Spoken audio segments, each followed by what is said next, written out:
Katikati ya jamii ambayo ilikuwa tayari imeshastaarabika, bwana, kulikuwa kuna series moja ambayo ilikuwa inapendwa sana na watoto wa kike. Series hii bwana ilikuwa inaonyeshwa majira ya jioni bwana, ilikuwa inazungumzia maisha ya mwanamke mmoja pamoja na mume wake. Bimdada alikuwa anateseka sana kwenye maisha ya ndoa, ikafikia siku moja akawa anatamani kuweza kumtoroka mume wake. Sasa wadada ndani ya hili eneo, shauku yao siku zote huwa wanatamani mwisho wa series iweje. Shauku yao ilikuwa ni kubwa sana, lakini series hii ilikuwa ni ndefu sana, kwani kwa sasa ilikuwa imetembea muda mrefu pasina kuweza kuisha. Baadhi ya wamama wazee ndani ya hili eneo walikuwa naipenda hii series, lakini kwa sasa walikuwa wameshapoteza maisha pasina hata kuweza kuona mwishoni ilikuwaje. Katikati ya hili eneo kulikuwa kunapatikana bwana mmoja anayetambulika kwa jina la Srinu. Huyu kijana yeye alikuwa na kituo chake cha matangazo, lakini pia alikuwa anahusika kuuza vingamuzi ambavyo vilikuwa vinamsaidia kuweza kujipatia kipato. Leo yeye pamoja na familia yake wanaenda ndani ya familia moja kwenda kukutana na mwanadada mmoja kwa lengo la kwenda kuzungumza nao ili ikiwezekana waweze kufika bei, kijana aweze kuchukua jiko. Kijana anamueleza bimdada, hakika nimekupenda, lakini ukikubali kuolewa na mimi tambua ya kwamba ninadaiwa, kwani kuna sehemu nilikopa ili nianzishe kampuni yangu. Dada anamueleza kijana, usijali, huo mkopo tutaulipa wote. Kijana anafurahi, ndoa inapita. Srinu alikuwa na marafiki wawili. Washikaji wanamueleza, ukihitaji kuishi maisha mazuri ndani ya ndoa inahitajika uwe alfa male. Mr. Mustachi anamueleza Srinu ya kwamba yeye akiwa anahitaji kupata kitu kutoka kwa mke wake huwa anatoa komandi na wala sio sauti ya upole. Yeye kwake mahaba yalikuwa hakuna, lakini pia mshikaji wake wa pili anasema ya kwamba yeye ni alfa male, yaani kwa mke wake haongei maneno mengi, kwake huwa ni kauli moja tu. Lakini pia hata kama akiwa anahitaji kahawa huwa ananyosha mkono na kuweka kidole kimoja ishara ya kuwekewa kikombe. Endapo mke wake asipotekeleza kumwekea kikombe cha kahawa mkononi mwake, basi hufanya kazi ya kutembeza.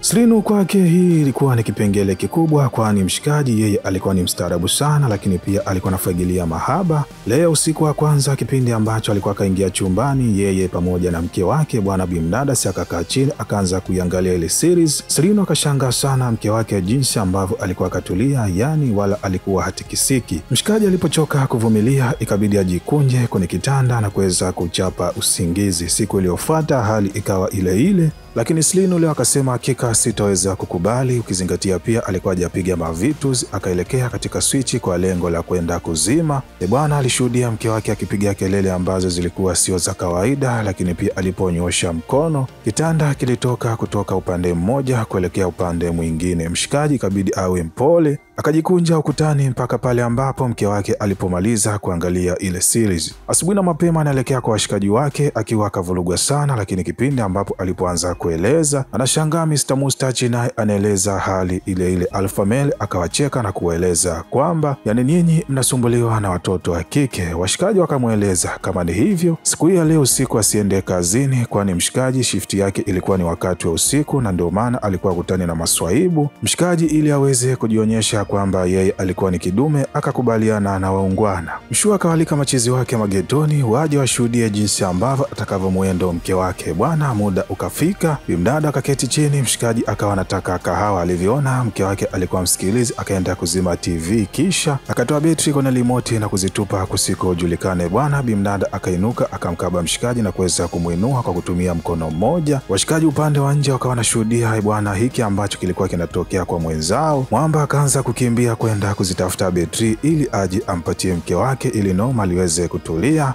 Mke alivyoona apatiwe betri bwana akawa anahitaji kumponda mume wake kwa kutumia friji, ndipo washikaji wakafanya maujanja na kuweza kuiwasha TV ili waweze kumsaidia mshikaji wao. Srinu leo bwana baada ya kuweza kufika wakati ambao series ilikuwa inahitajika kuweza kuanza, kabidi atoke upande wa nje. Alikuwa hitaji kabisa aweze kuyashuhudia haya mabalaa, lakini leo anashangaa kumbe huu ulikuwa ni msiba wa wanaume wote ndani ya hili eneo. Muda kama huu bwana alikutana na wanaume wa kutosha ambao wameweza kuachia nyumba wake zao waweze kuenjoy series. Srinu pamoja na washikaji zake wawili safari ikawapeleka mpaka kwa Sangoma. Lengo ni kwenda kupata solution. Baada ya kukutana na bimdada wa mjini akawatoza pesa ndefu, lakini pia akawapatia dawa na kuwaeleza hizi dawa inabidi mwende mkachanganye pamoja na nywele za wake zenu, nanyi mtapata kutambua ni kitu gani ambacho kinawasumbua kinachowapelekea wawe tofauti kipindi ambapo alikuwa anaangalia series. Washikaji baada ya kufanya kama jinsi ambavyo Sangoma alikuwa kawaelekeza hawakuweza kuamini kile ambacho alikuwa anakishuhudia, kwani wake zao macho yalikuwa yamebadilika. Lakini pia 19 haitoshi, hata baada ya kuwatazama vizuri, kuna muda walikuwa wanabadilika kuwa na sura za bibi zao ambao walikuwa wamefariki. Moja kwa moja wakatambua kumbe kipindi ambacho walikuwa wanaitazama hii series walikuwa wanavaliwa na mizimu ya bibi zao ambao walikuwa wamefariki, lakini walikuwa wanaipenda hii series na walikuwa wanaifuatilia. Bwana, washikaji walichoka sana. Sasa hii ni series ambayo ilikuwa inaonyeshwa katika vingamuzi ambavyo vilikuwa vinamilikiwa na mtu ambaye alikuwa anashindana sana na mshikaji wetu alikuwa anatambulika kwa jina la Slinu. Ikabidi wamvutie waya na kumweleza inabidi hii series aweze kuacha kuonyesha katika vingamuzi ambavyo wananchi walikuwa wamenunua ndani ya hili eneo ili wake zao wabaki kuwa salama, kwani inavyosemekana ndani ya hili eneo kila wanawake muda wa kuangalia series walikuwa wanavaliwa na wazee ambao walikuwa tayari wameshapoteza maisha, lakini walikuwa wanaipenda sana hii series. Mshikaji anakataa kuacha kuonyesha hii series kwani ndio ilikuwa inampatia pesa nyingi kwa sasa. Wauni ikabidi wawe wapole, lakini siku hii ya leo anapata kuweza kuliona tangazo la kwamba bwana, ile series ambayo ilikuwa inaendeshwa kwa muda mrefu sana inakaribia kuweza kuisha, kwani siku hii ya leo jioni tunakwenda kurusha episodi ya mwisho. Kila raia alifurahi sana, kwani aliona baada ya series kuisha basi maisha yao pamoja na wake zao tarudi kuwa mazuri kama mwanzoni. Bana, siku ya tukio nafika, waungwana wanakaa chini leo wanaangalia series pamoja na wake zao kwa lengo la kuona ya kwamba hakika siku ya leo itakuwa ya mwisho. Sasa hii series kwa kuwa mke alikuwa anateseka sana kwa mume wake, akaamua kuweza kuondoka. Watu wengi walikuwa wanatarajia kwamba muungwana atakutana na mke wake na maisha ataanza kuwa mazuri kama mwanzoni, lakini siku hii ya leo kwenye episode ya mwisho mshikaji anafanikiwa kukutana na mke wake kipindi ambacho alikuwa anahitaji kumwomba msamaha na kumwambia kwamba anampenda, inabidi waweze kurudiana. Ghafla muungwana anapigwa na kipande cha mti katika kichwa chake. Baada ya kuanguka na kuamka, anamuuliza wewe ni nani?